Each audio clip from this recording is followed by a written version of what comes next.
Good morning students, welcome back to the online sessions of Maths Class 10.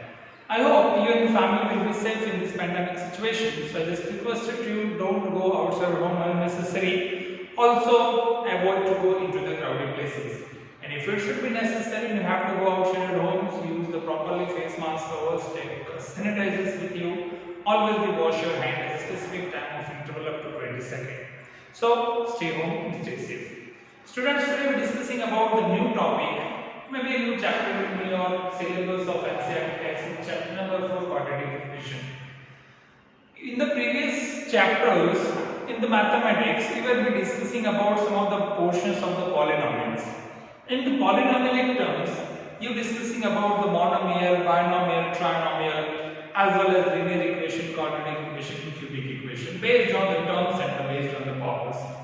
So if you consider that if a polynomial in which degree of the polynomial is 2, then it is called as a quadratic equation. If the power is the 2, then it is called as a quadratic equation. So standard form of quadratic equation, if I write here ax square plus bx plus c is equal to 0, where a does not equal to 0. That is the basically standard form of a quadratic equation. Ax square plus bx plus c is equal to 0, where a is not equal to 0. A, B, C all are the real numbers. A, B, C considered as the real numbers. A, B, C all are the real numbers. Whatever the coefficient, we already discussing in the previous chapters. What is called coefficient, what is called power, what is called degree of the polynomial. These are the topics that we have to discuss it. So in this chapter, we have to be discussing about the roots of quadratic equation. We have to find the roots. So roots of the quadratic equations in a polynomial formation, if you consider that if p of x, that is called polynomial of x. So if p of x is a quadratic equation or maybe a quadratic polynomial, so in x can be as a specific find out with the different methods in which, like if we have to find out the roots, for example p of x, that is called polynomial of x, ax square plus bx plus c is equal to 0. Like if this type of polynomial, if I write p of x is equal to ax square plus bx plus c is equal to 0. If I write like this type of the polynomial, p of x is equal to ax square plus bx plus c is equal to 0. Now in this polynomial term, if I consider if p of alpha is equal to 0 and p of beta is equal to 0, then alpha and beta is called 0 of particular polynomial. So if p of alpha is equal to 0 and p of beta is equal to 0, right? So then alpha and beta are called zero polynomial,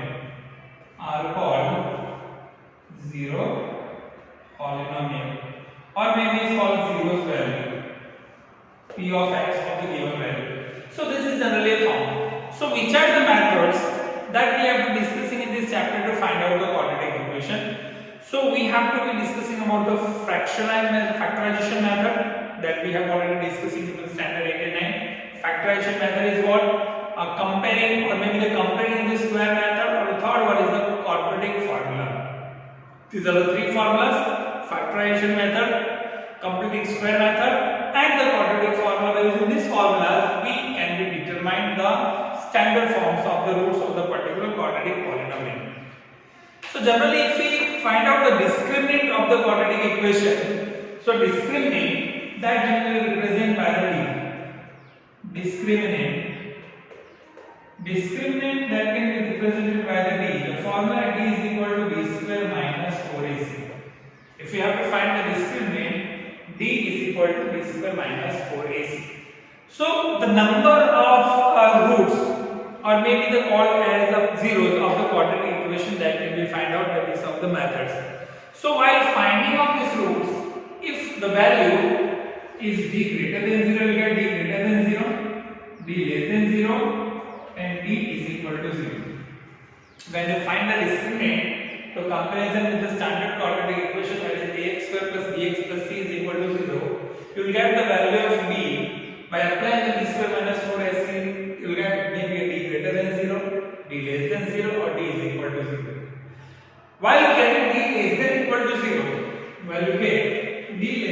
equal to 0. It means negative value. Less than 0 means what? It is a negative value. So while getting d less than 0, it cannot be provide any kind of roots. While finding the quadratic equation's roots, if the discriminant is less than 0, you cannot be find the roots of the following quadratic polynomial. Now if d is equal to 0, what about the d is equal to 0? In which it is simply d is equal to 0, then its roots are minus b upon 2a. If d is equal to 0, then the roots are minus b upon 2a. If you want to find out the roots, you will get d is equal to 0 minus b upon 2a. Now when the value of d greater than 0 and it should be a perfect square, then you get the two real numbers as a part of roots.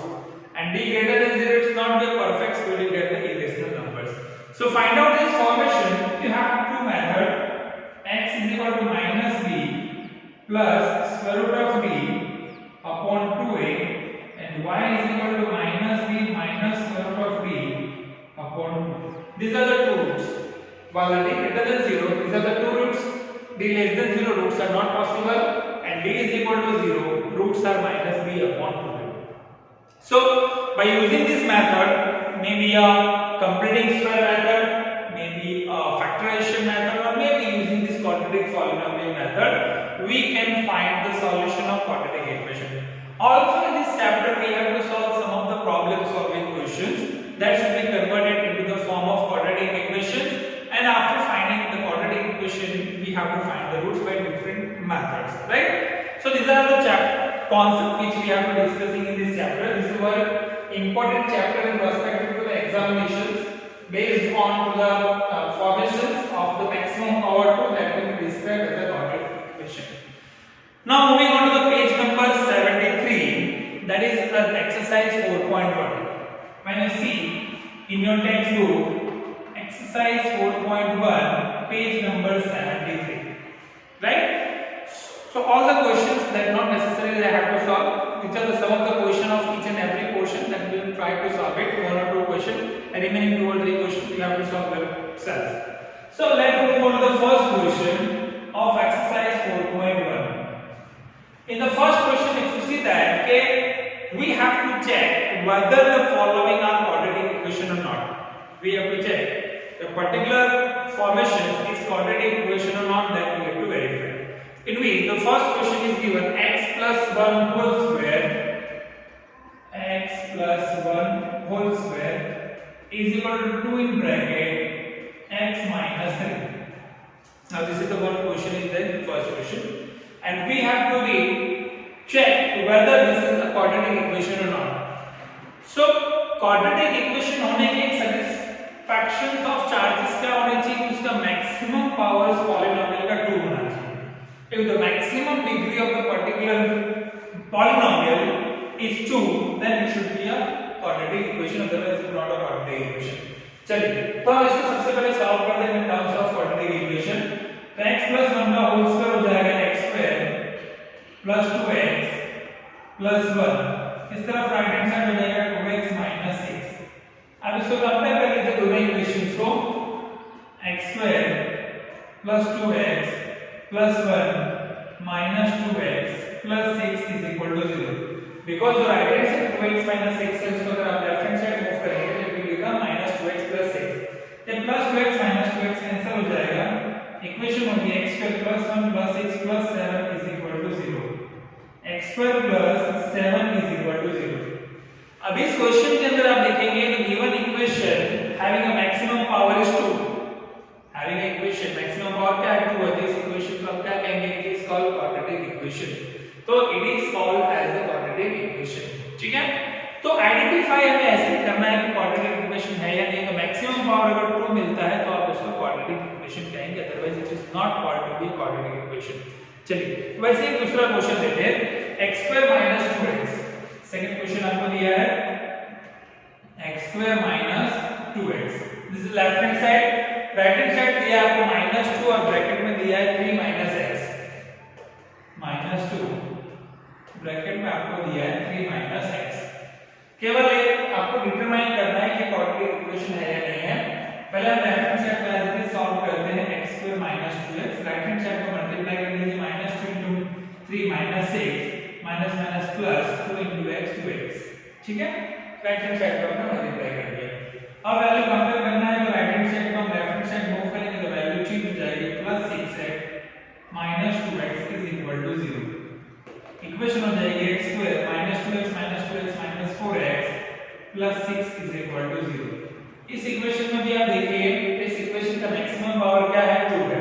If the maximum power will be 2, then it is considered to be a quadratic equation. तो आप उसको quadratic equation कह सकते हैं, ठीक है। चलिए अभी ऐसे ही और क्वेश्चंस की तरफ मूव करते हैं। दो तीन क्वेश्चन सॉल्व करें तो आपको आईडिया आ जाएगा कि कैसे करना है। अभी हम बायनॉमियल दो टर्म का मल्टीप्लाई करते हैं, दो टर्म्स लेते हैं, दोनों टर्म्स आपके बायनॉमियल कर लेते हैं। x - 2 लेते हैं, x + 1 लेते हैं, x - 2 दूसरे ब्रैकेट में x + 1, ये दोनों बायनॉमियल टर्म है क्योंकि दोनों के अंदर कितने टर्म्स हैं, दो टर्म्स हैं। उसी तरह राइट हैंड साइड भी बायनॉमियल टर्म लेते हैं, x - 1 और x + 3। अब हमें डिटरमाइन करना है कि ये वाला जो इक्वेशन है वो क्वाड्रेटिक इक्वेशन है या नहीं है। तो उसके लिए पहले लेफ्ट हैंड साइड और राइट हैंड साइड दोनों के ब्रैकेट्स को मल्टीप्लाई कर लीजिए और दोनों को मल्टीप्लाई करने के बाद दोनों इक्वेशंस को कंपेयर कर लीजिए तो आपको पता चलेगा कि वो क्वाड्रेटिक इक्वेशन है या नहीं है। सो देयरफॉर x - 2 x + 1 को मल्टीप्लाई करते हैं तो हो जाएगा x² + x - 2x + 1। इस तरफ मल्टीप्लाई करेंगे तो x² + 3x - x - 3, राइट। चलिए तो यहां सॉल्व करते हैं। x² + x - 2x - x + 1 is equal to x² + 2x - 3। दोनों तरफ के ब्रैकेट को सॉल्व किया। अभी कंपेयर कर लेते हैं। x² - x + 1 - x² - 2x + 3 is equal to 0। ये प्लस x पर माइनस x होते हैं, sir minus x minus 2x minus 3x plus 1 plus 3 plus 4 is equal to 0। So 3x minus 4 is equal to 0। ये equation आपको क्या मिला, 3x minus 4 is equal to 0। अब इस वाले इक्वेशंस के अंदर इसका मैक्सिमम पावर 1 है, अगर कुछ भी ना दिया हो तो मैक्सिमम पावर क्या कंसीडर करेंगे, इट शुड बी 1। तो अगर मैक्सिमम पावर 1 है तो it is not been considered to be a quadratic equation, क्योंकि क्वाड्रेटिक इक्वेशन के लिए प्रायोरिटी जो होती है कि उस पॉलिनोमियल का डिग्री होना चाहिए 2 और इस पॉलिनोमियल के लिए डिग्री है 1, तो it is not called as a quadratic equation. तो ऐसे आप डिटरमाइन कर सकते हैं कि इक्वेशन जो है क्वाड्रेटिक इक्वेशन है या नहीं है, it can be easily find by this method, ठीक है। चलिए एक और क्वेश्चन लेते हैं जो क्यूबिकल फॉर्म में दिया हो, उसको कैसे सॉल्व करना है क्वाड्रेटिक इक्वेशन में, वो हम अप्लाई करते हैं। That can be apply in the question जो आपके टेक्स्ट बुक में मे बी 7 या 8 नंबर का क्वेश्चन दिया हो, उसको हम सॉल्व करते हैं, मे बी 7 और 8 जो भी आपके बुक में दिया है।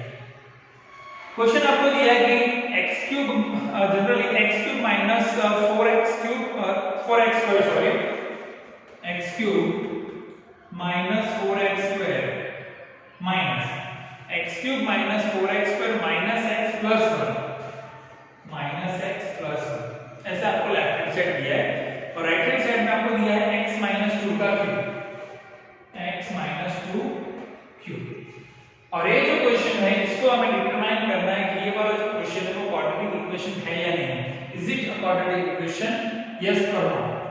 तो सबसे पहले तो लेफ्ट हैंड साइड जो दिया है वो तो ऑलरेडी आपका फैक्टोरियल फॉर्म में ही है, तो राइट हैंड साइड जो x - 2 का क्यूब है उसको हमें फैक्टराइज करना है, that is a - b whole cube, a - b का होल क्यूब दिया, that is a³ - 3a² + 3ab² bracket में a - b का फॉर्मेशन का यूज करेंगे। तो यही फार्मूला है तो हमें इसको सॉल्व करना है। तो left hand side as it is हम रख देते हैं x³ minus 4x² minus x plus 1, ठीक है। अब x minus 2 का क्यूब यानी पहले तो a³ minus b³ आपको करना ही पड़ेगा, तो x³ minus 2 का क्यूब हो जाएगा 8, x³ minus 8, ठीक है। उसके बाद जो फॉर्मूला बनता है a³ minus b³ minus 3ab², it means 3 to the 6x², क्या हो जाएगा 6x² एंड लास्ट में होगा 3ab², तो 3 टू द 6 12x हो जाएगा 12x, ठीक है। That should be a formation of implementation के x - 2 का क्यूब, ऐसे आप इसको लिख सकते हैं। अब ये जो इक्वेशन लिखा आपने x³ - 4x² - x plus 1 is equal to x³ - 8 - 6x² plus 12x।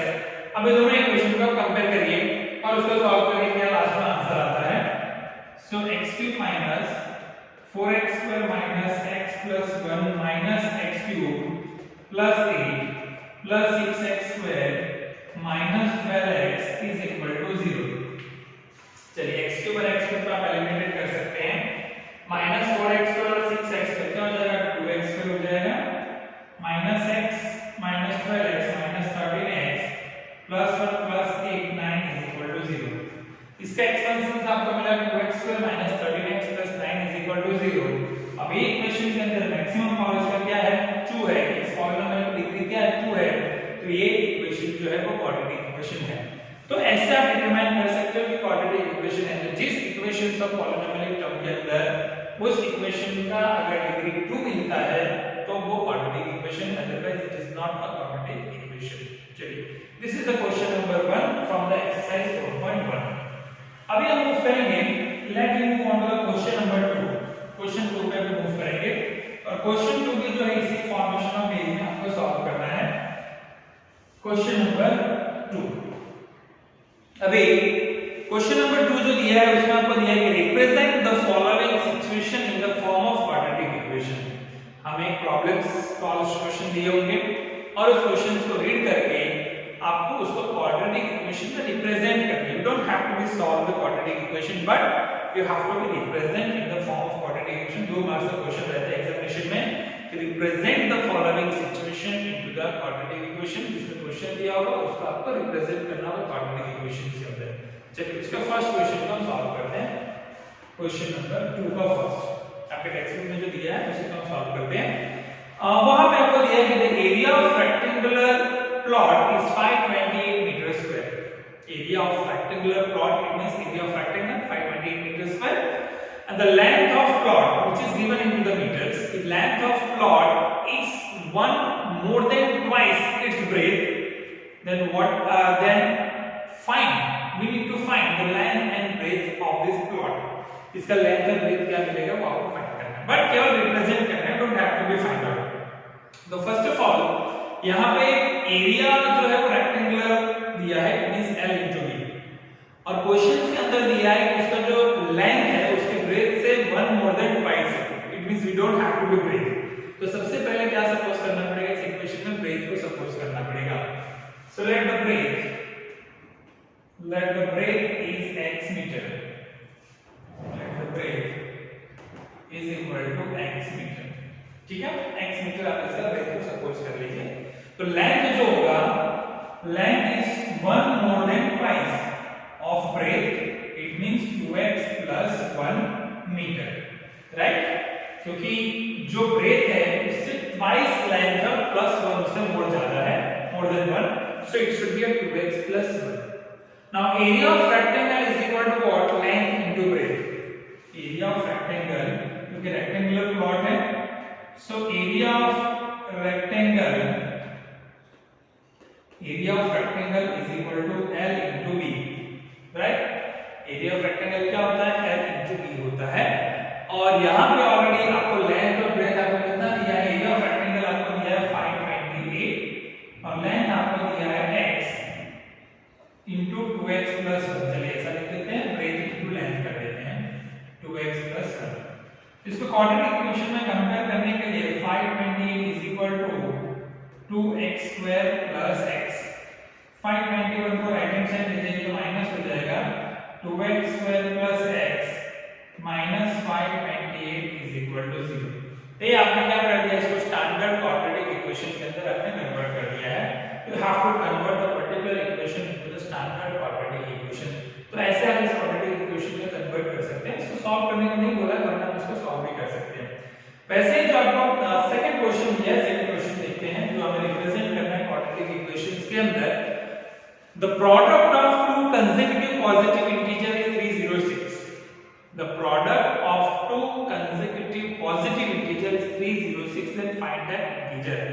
तो दो कंसेक्यूटिव इंटीजर मतलब कैसे, मान लीजिए अगर आपने 1 लिया है, 1 के बाद 2, 2 के बाद 3, 3 के बाद 4, 1 by 1 वो कंसेक्यूटिव हो गया। तो दो कंसेक्यूटिव नंबर्स हमें पता नहीं है तो वो हमें सपोज करने पड़ेंगे, that should be x and x plus 1। so let the first consecutive number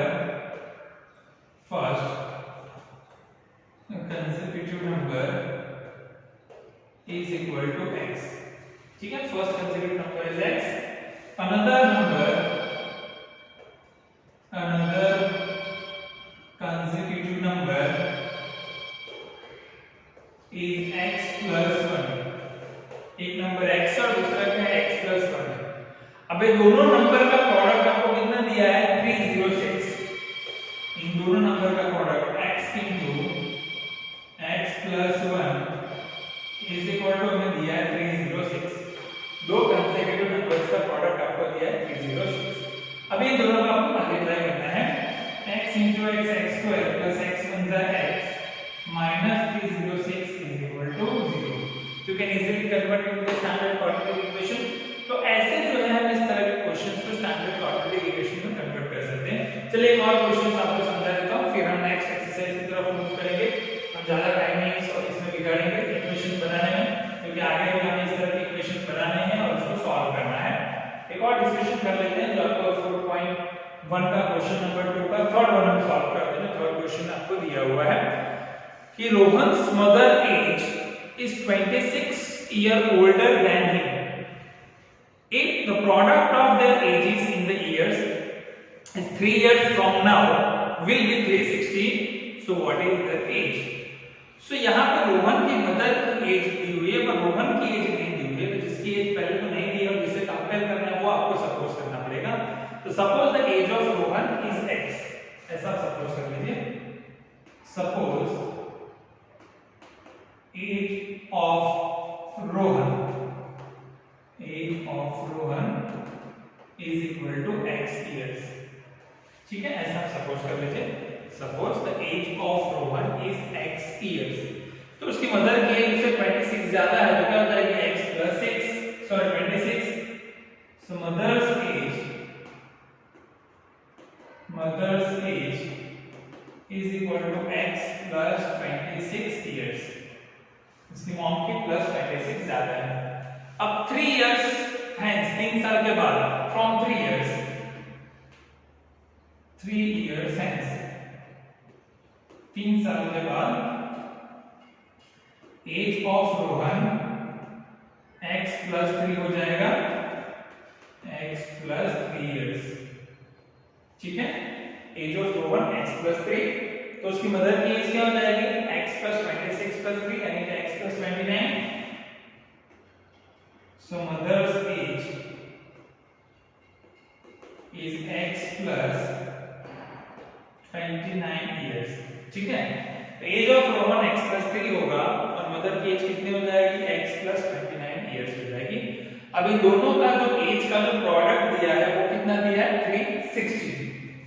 product of their as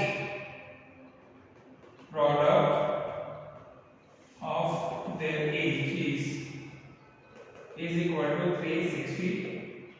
ठीक है, so therefore x plus 3 into x plus 29 is equal to 360।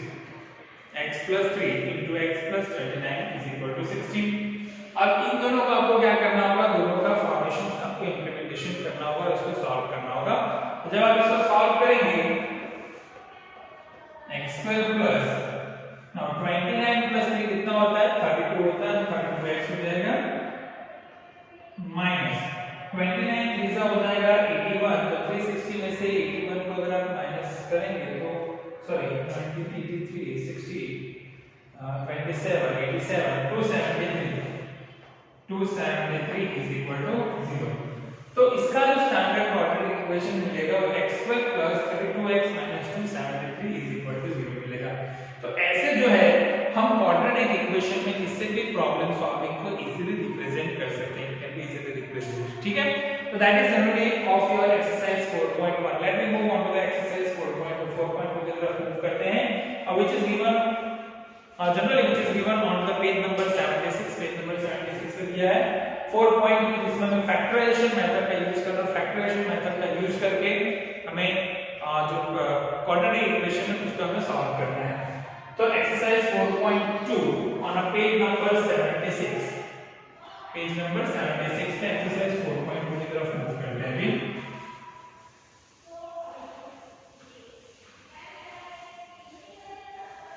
So factorisation method मैंने आपको 3 अलग-अलग method समझाई हैं जिससे कर सकते हैं। एक तो फैक्टराइजेशन मेथड है और फैक्टराइजेशन के बाद में दूसरा अभी आपको मैंने समझाया था computing square method. Computing square method के बाद तीसरा मैंने आपको बोला था कि आप क्वाड्रेटिक इक्वेशन का यूज करके आप उसको सॉल्व कर सकते हैं। तो पहला जो मेथड को सॉल्व करेंगे रूट्स जो है वो फैक्टराइजेशन मेथड से यूज करेंगे। First question, find roots by factorization method. Find roots by factorization method, by factorization method, ठीक है। So find the roots by the factorization method। इसमें पहला क्वेश्चन को सॉल्व करेंगे। फर्स्ट क्वेश्चन देखो, तो फैक्टराइजेशन मेथड में से मैंने जो पहला क्वेश्चन दिया आपको कि x² - 3x - 10 = 0, x² - 3x -10 = 0 ऐसे इक्वेशन दिया है। अब x² - 3x - 10 = 0 इस इक्वेशन को अगर मुझे सॉल्व करना है तो फैक्टराइजेशन के कुछ रूल्स होते हैं जो आपने पहले 8 और 9 स्टैंडर्ड में 7 स्टैंडर्ड में भी पढ़ा होगा कि फर्स्ट और लास्ट टर्म उसका परफेक्ट स्क्वायर होना चाहिए, दोनों पॉजिटिव होने चाहिए, तो आप होल स्क्वायर का फार्मूला अप्लाई कर सकते हो। 3 टर्म्स अगर है तो आपको अगर मिडिल टर्म स्प्लिट करना वाला हो तो फर्स्ट और लास्ट टर्म को मल्टीप्लाई करके आप उसको स्प्लिट करें। तो इसमें हमें वही मेथड यूज करना पड़ेगा। 10 को मुझे स्प्लिट करना होगा, दो पार्ट में लाना कितना है, -3 लाना है। तो क्या हो जाएगा, 5 * 10 हो जाएगा, 5 * 10 जिसमें -5 और +2 मुझे लेना पड़ेगा। सो x² - 5x + 2x - 10 = 0, x² - 5x + 2x - 10 = 0। so therefore x - 5 plus 2 x minus 5 is equal to 0. So in one bracket x plus 2, another bracket x minus 5 is equal to 0. तो अगर हमें रूट्स फाइंड करना है तो वैल्यू चेंज कर दीजिए। सो x is equal to -2 and x is equal to 5, ये उसके रूट्स मिलेंगे। Then you can easily find the roots, ठीक है। चलिए सेकंड क्वेश्चन जो दिया आपको है 2x² + x - 6। सेकंड क्वेश्चन जो दिया है 2x² + x - 6 = 0। यहाँ पे फर्स्ट टर्म का कोएफिशिएंट 2 है, लास्ट टर्म का कोएफिशिएंट हमारे पास 6 है। तो 2 × 6 कितना हो जाएगा, 12। 6 से कितना हो जाएगा, 12 हो जाएगा। और 12 का फैक्टर करके मुझे लाना कितना है, 1 लाना है। तो 4 × 12 हो जाएगा, 4 × 3 तो 4x और 3x आपको यूज करना पड़ेगा। तो therefore 2x² plus 4x minus 3x minus 6 is equal to 0। इन दोनों में से 2x का कॉमन ले सकते हैं तो x plus 2, minus 3 को कॉमन ले सकते हैं तो x plus 2 is equal to 0। So one bracket 2x minus 3 और another bracket x plus 2 is equal to 0। So x is equal to होगा 3/2 और x is equal to क्या होगा, -2। तो get x equal to 3/2 और x equal to -2।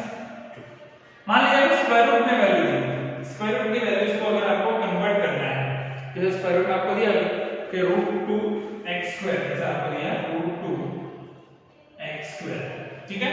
√2x² + 7x + 5√2 is equal to 0। इसको मुझे find out करना है, how to find out this form.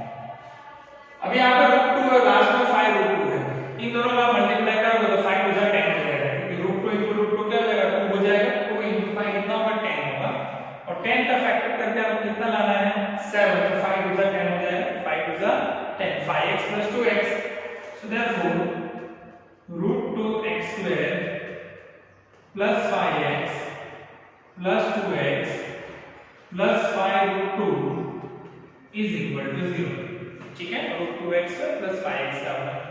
अब मान लीजिए यहां से x को कॉमन ले सकते हैं, x अगर आप कॉमन लेते हैं इसमें से, x अगर आप कॉमन लेते हैं तो √2x + 5, √2x + 5, ठीक है। प्लस अब यहां से प्लस के साइन का प्लस, अभी 2x और 5√2 है, इसमें से आपको क्या कॉमन लेना पड़ेगा, what we have to taken as a common. 2x और 5√2 में से अगर यहाँ पे 2 है, यहाँ पे √2 है, तो मुझे √2 कॉमन लेना पड़ेगा, तो √2 यहाँ पे रिमेनिंग रहेगा। सो √2 आप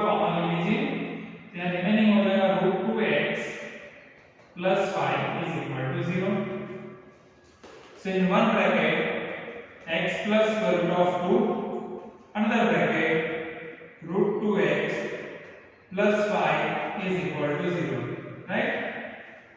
तो अभी हमें x की वैल्यू फाइंड आउट करनी है, तो x इज इक्वल टू यहाँ पे हो जाएगा माइनस रूट 2 और यहाँ पे अगर आप x फाइंड आउट करोगे तो माइनस 5 अपॉन रूट 2। ओके, सो ऐसे फैक्टराइजेशन मेथड का यूज करके रूट्स को फाइंड कर सकते हैं क्वाड्रेटिक इक्वेशन का। चलिए एक और क्वेश्चन सॉल्व करते हैं, फिर हम नेक्स्ट क्वेश्चन की तरफ मूव करेंगे। एक और क्वेश्चन जो है वो हम इस तरह के रूट्स का यूज करके क्वाड्रेटिक इक्वेशन कैसे फाइंड कर सकते हैं उसका एग्जांपल लेता हूं। जैसे क्वेश्चन दिया आपको 2x square minus x plus 1/8 is equal to 0, ऐसे क्वेश्चन दिया है 2x square minus x plus 1/8 is equal to 0। तो मुझे क्या करना पड़ेगा, यहाँ 8 एज अ एलसीएम लेके दोनों टर्म्स को मुझे मल्टीप्लाई करके उसको बैलेंस करना पड़ेगा। सो 8 टू द हो जाएगा 16x square minus 8x plus 1 is equal to 0, ठीक है। तो 16 मतलब 16 का फैक्टर लाना कितना है आपको 8, तो 4 4 जा 16, 4 और 4 8 हो जाएगा, तो नेगेटिव रखना पड़ेगा। तो 16x square minus 4x minus 4x plus 1 is equal to 0, 4x as a common, remaining हो जाएगा 4x माइनस 1 माइनस 1 कॉमन, तो 4x minus 1 is equal to 0। So दो बार आपको मिल गया वैल्यू, एक बार 4x minus 1, once again 4x minus 1 is equal to 0. So therefore 4x is equal to 1 or 4x is equal to 1. X is equal to 1 by 4 or x is equal to 1 by 4. So that by using this methods, ये सारी इस already factorisation के concept है, आपने 7 में 8 में 9 में ऐसे पढ़ा ही हुआ है। उसी फैक्टराइजेशन मेथड का यूज करके इस क्वाड्रेटिक इक्वेशंस के जो रूट्स है उसको हम फाइंड आउट कर रहे हैं। So that is question number 1 of your exercise 4.2। So now let me move on to the question number 2। Question number 2 में इसी तरह के क्वेश्चंस जो होंगे प्रॉब्लम सॉल्विंग, उसको आपको कन्वर्ट करना होगा क्वाड्रेटिक इक्वेशन में, और क्वाड्रेटिक इक्वेशन में कन्वर्ट करने के बाद उसको सॉल्व करना पड़ेगा जो एग्जामिनेशन में ऐसे क्वेश्चंस आते हैं। Question number 2, let me move on to the question number 2 of exercise 4.2। I hope कि आपको समझ में आ रहा है, एकदम इजी कॉन्सेप्ट है फैक्टराइजेशन का, ऑलरेडी आपने प्रीवियस क्लासेस में पढ़े हुए हैं, उसी का हम इसमें यूज कर रहे हैं। कोई भी डिटेल कॉन्सेप्ट नहीं है, केवल इक्वेशन बनाना आना चाहिए और इक्वेशन बनाने के बाद उसका फैक्टराइजेशन करना आना चाहिए। चलिए क्वेश्चन नंबर 2 के अंदर आपको दो क्वेश्चन दिए हैं, उसमें से पहला क्वेश्चन सॉल्व करते हैं, सेकंड आपको सॉल्व करेंगे। फर्स्ट क्वेश्चन को सॉल्व करते हैं। फर्स्ट क्वेश्चन में दिया है कि John and Jevanti each has together have 45 marbles। दोनों के पास कितने हैं 45 marbles है, Jeevanti and John both have 45 marbles। both of them lost 5 marbles। दोनों क्या होते हैं 5 marbles को खत्म उनके खो जाते हैं। so the product of the number of marble they have 124। उनके पास जितने marbles है वो 124 है उसका प्रोडक्ट। तो दोनों के पास कितने marbles है इंडिविजुअल को आपको फाइंड आउट करना है। तो दोनों के पास टोटल 45 है, इतना मुझे पता है। मान लीजिए मेरे पास 10 मेरे और मेरे फ्रेंड के पास दोनों के पास मिलके 100 रुपीस है, ठीक है, पर किसके पास कितने हैं वो हमें नहीं पता। तो मान लीजिए मेरे पास अगर x रुपीस है तो उसके पास कितना होना चाहिए 100 माइनस x, क्योंकि दोनों का एडिशन कितना होना चाहिए 100 होना चाहिए टाइम। तो उसी तरह जॉन और जीवंती दो स्टूडेंट्स के पास 45 मार्बल्स है, तो हमें इंडिविजुअल नहीं पता कि किसके पास कितने मार्बल्स है। तो यहाँ पे हमें सपोज करना पड़ेगा कि जॉन के पास सपोज कि x मार्बल्स है, let the marbles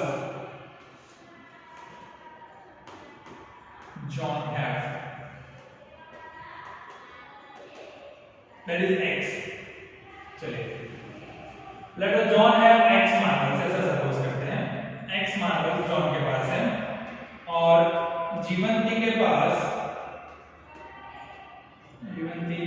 have 45 minus x, कि दोनों का जो एडिशन होना चाहिए वो आपके पास 45 होना चाहिए, ठीक है। दोनों के पास कितना होना चाहिए 45 होना चाहिए। तो सपोज जॉन है x मार्बल्स और जीवंती के पास हो गया 45 माइनस x मार्बल, क्योंकि दोनों के पास individual at that of the time addition जो मार्बल्स का होना चाहिए 45 होना चाहिए।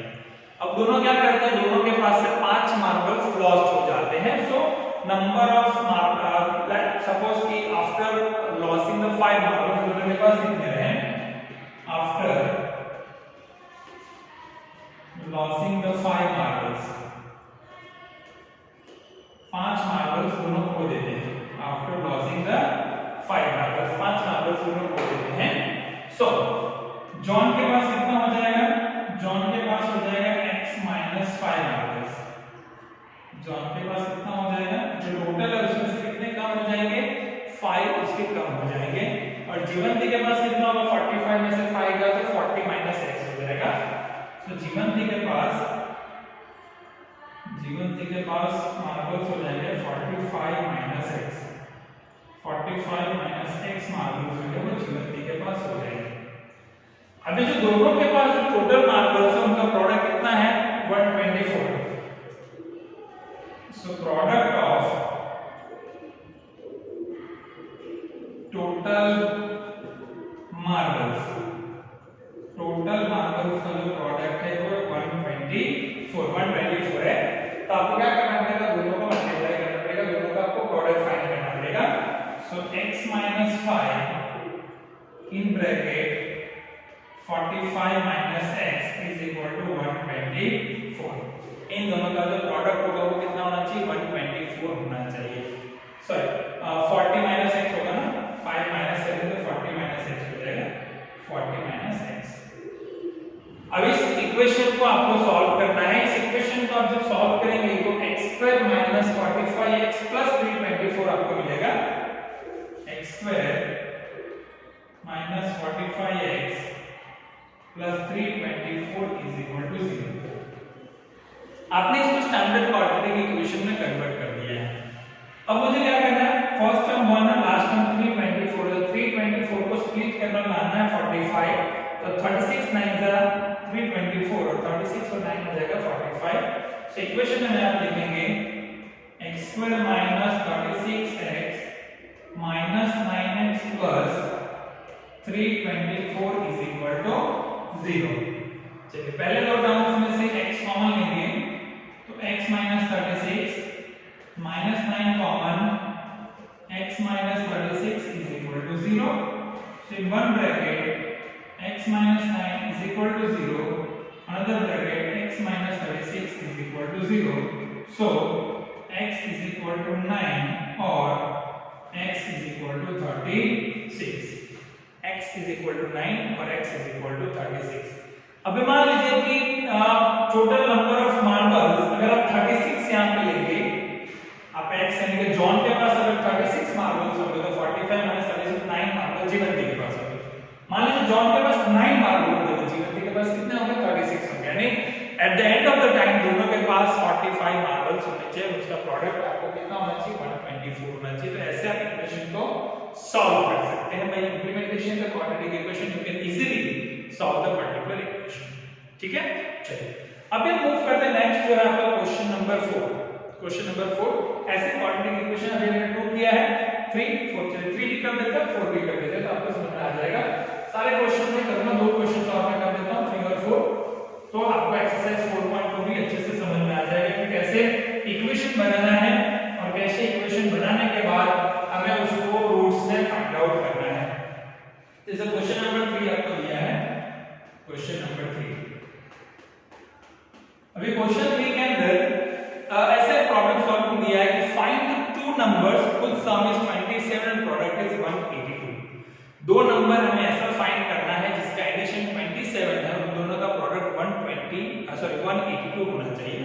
सो पहले तो सपोज करना पड़ेगा दो नंबर का एडिशन 27 है, तो suppose one number is equal to x। एक नंबर आप x सपोज कर लो, तो दूसरा नंबर क्या हो जाएगा, उसका एडिशन 27 है तो 27 माइनस x हो जाएगा, 27 माइनस x। ठीक है, दो नंबर का एडिशन 27 0 45 मार्बल्स वाला समझाया। अब दोनों नंबर का जो प्रोडक्ट है 182।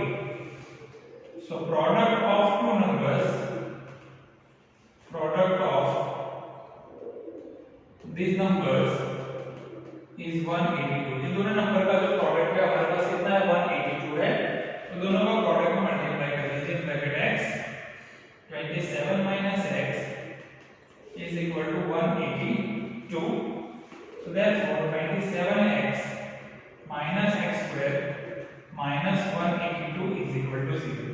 ठीक है, पर हमें तो x स्क्वायर पहले चाहिए, इस वैल्यू को आपको चेंज करना पड़ेगा।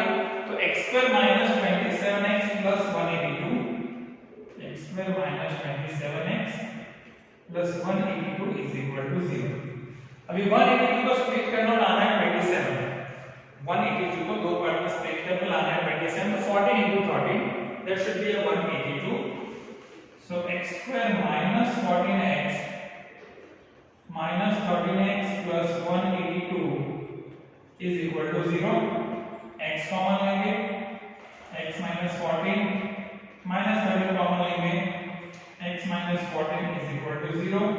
so x equal to 13 और x equal to 14। मान लीजिए इसके पास 13 होगा, इसके पास 14, इसके पास 14 होगा, तो इसके पास 13। तो दो नंबर्स इसका एडिशन 27 और प्रोडक्ट कितना होगा 182, तो दो नंबर्स होंगे 13 एंड 14। क्लियर? ये था आपका क्वेश्चन नंबर 3। चलिए फिर क्वेश्चन नंबर 4 में भी सॉल्व करते हैं। लास्ट क्वेश्चन सॉल्व करते हैं 4.2 के लिए, या जो 6 नंबर का क्वेश्चन है उसी को सॉल्व करते हैं। 4 तो एकदम इजी, 6 थोड़ा सा सॉल्व करते हैं, उसके हिसाब से इंप्लीमेंटेशन करेंगे। या चलिए 4 भी सॉल्व कर देते हैं, तो आपको समझ में आ जाएगा बाकी के क्वेश्चंस कैसे इंप्लीमेंटेशन करना है। और फोर्थ क्वेश्चन जो दिया है, फोर्थ क्वेश्चन के अंदर दिया है कि दो कंसेक्यूटिव नंबर्स हैं और वो दो कंसेक्यूटिव नंबर्स का जो स्क्वायर का एडिशन है वो है 365। वो दो नंबर्स कौन से हमको फाइंड करने हैं। देखिए ये सब बोर्ड एग्जामिनेशन के क्वेश्चन है 2 या 3 मार्क्स में। तो जैसे मैंने आपको समझा था कंसेक्यूटिव नंबर एक x होगा, तो दूसरा उसके बाद x plus 1 होगा। तो लेट टू कंसेक्यूटिव नंबर्स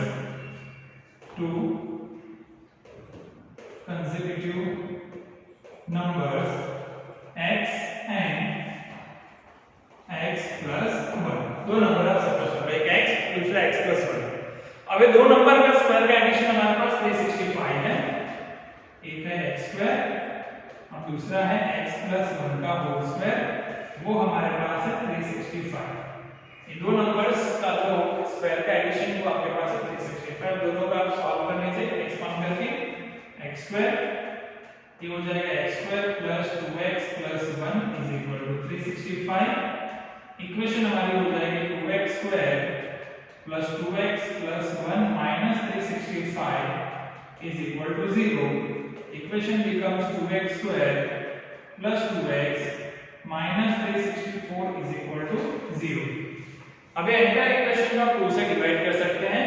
2 से डिवाइड करेंगे तो इक्वेशन हो जाएगा x square plus x minus 182 is equal to 0। x square plus x minus 182 is equal to 0। अभी लाना है मिडिल टर्म 1 और 182, अभी आपने स्प्लिट किया है 14 into 14, स्प्लिट कर दीजिए। x square plus 14x minus 13x minus 182 is equal to 0।